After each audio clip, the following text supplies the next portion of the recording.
Hello, this is Mike, NoStressMike.com.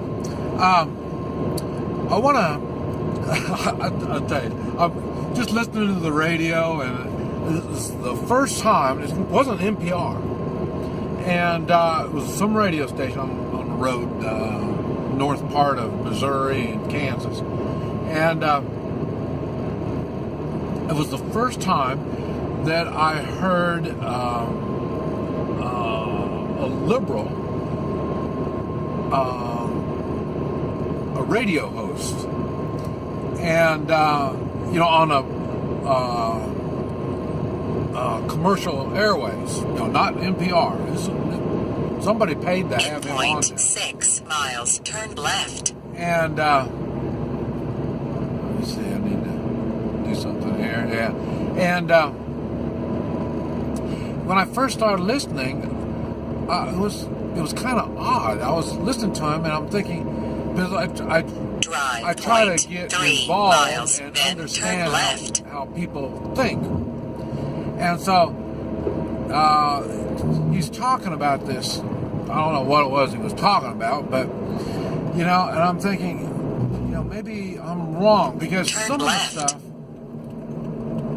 he says is the same stuff that I talk about, and that is, as long as I'm not hurting anyone, turn left. What's the difference if I'm not hurting anyone? And so, and it started making 5.7 miles. It started making me think of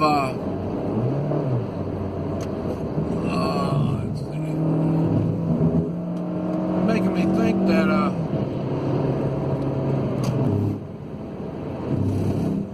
is my limitations is the limitations that I put on myself. It's not the same. Everybody, we got rules, we got laws, we have morals,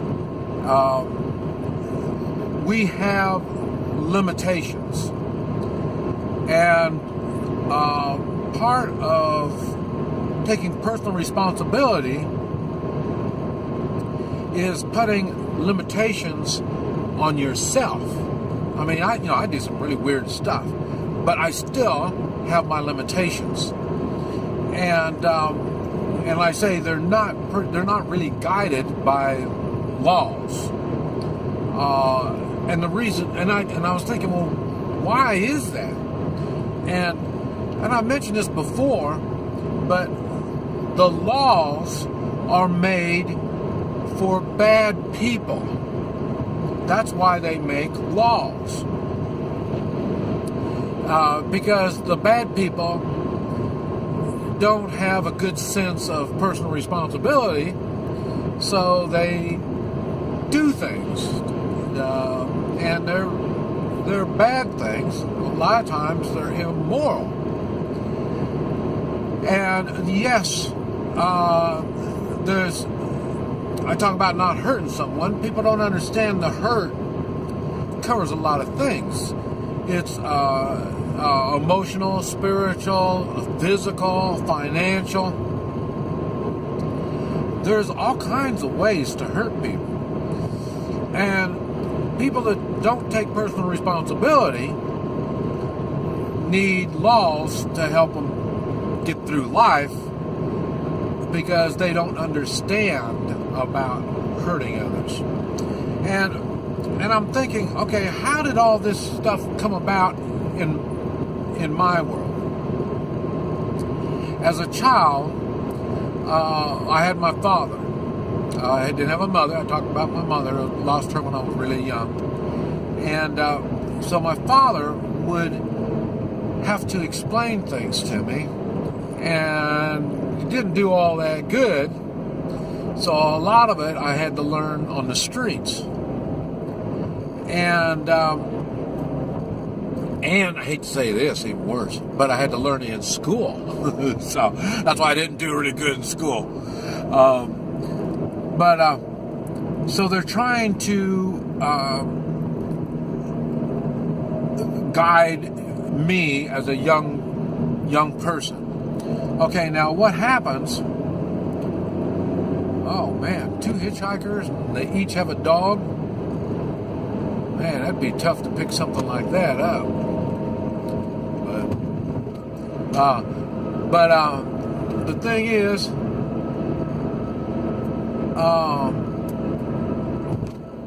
and I thought the school when they were trying to tell me things. I mean, you wouldn't believe it now, but I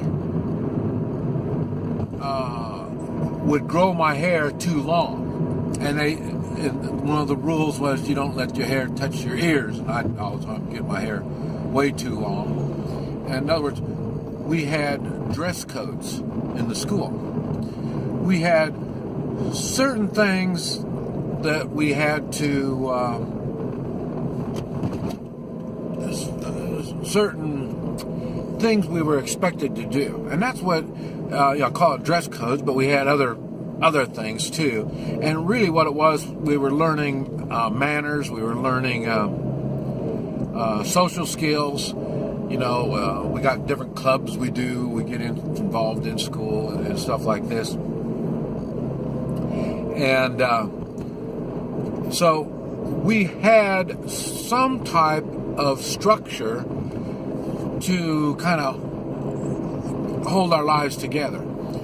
Now I notice, I've been to school, I went to see, I got a gal that I went to see, and she was a teacher, and went to the school, and you could see not only there was no dress code, there really wasn't much of a code in behavior.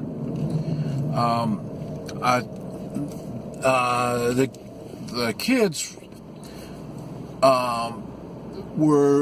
don't understand respect in their elders and their teachers and stuff like that. And I blamed it on the school system itself, but because, like I say, you're making kids do stuff like in college. They make you learn things that you know is wrong, So, but you need to do that to get but it's not the same when you're in the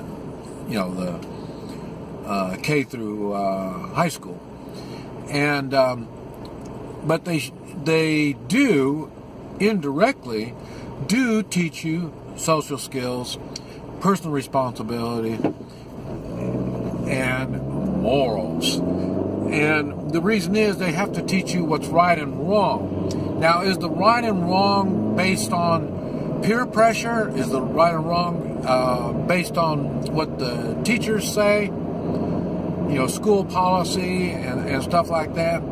Or do you have some kind of religious guidance on this stuff?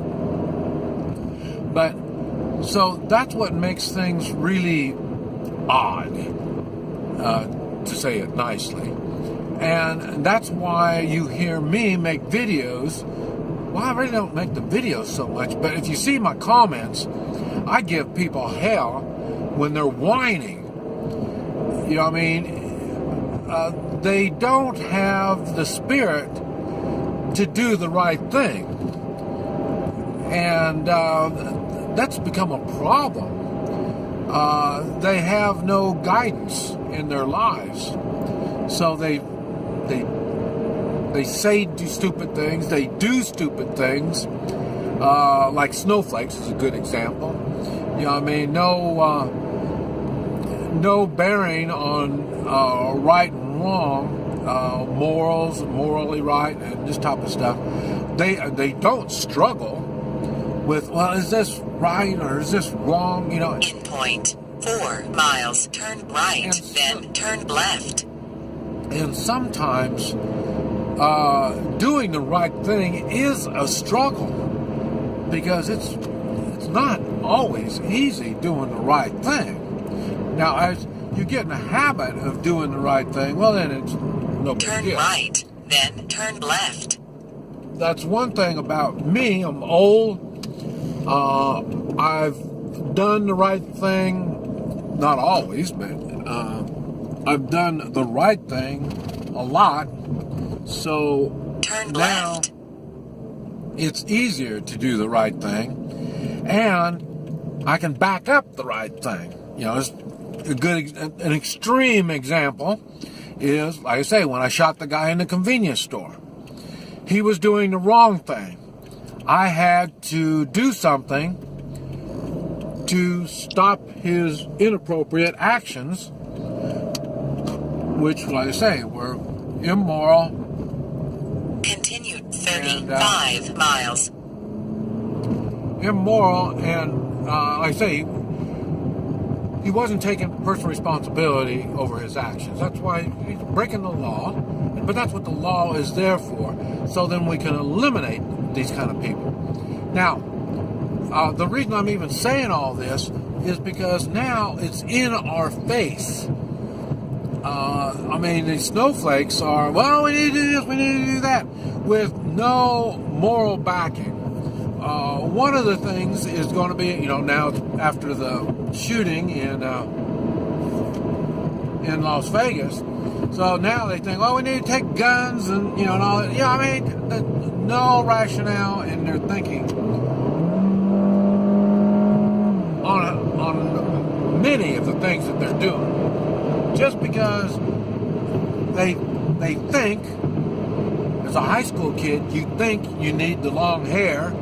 You don't think you need to have rules to tell you, put some kind of structure in your life. You know what I mean? So, and when it's in your face, it's, for me,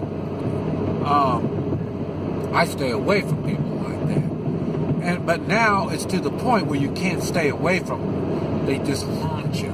But like I say, the screwed up media puts them up in our face instead of good people doing good things and doing the right thing. But we don't hear about that kind of stuff. But anyway, something I've been thinking about, and I just thought I'd share. This is Mike, NoStressMike.com.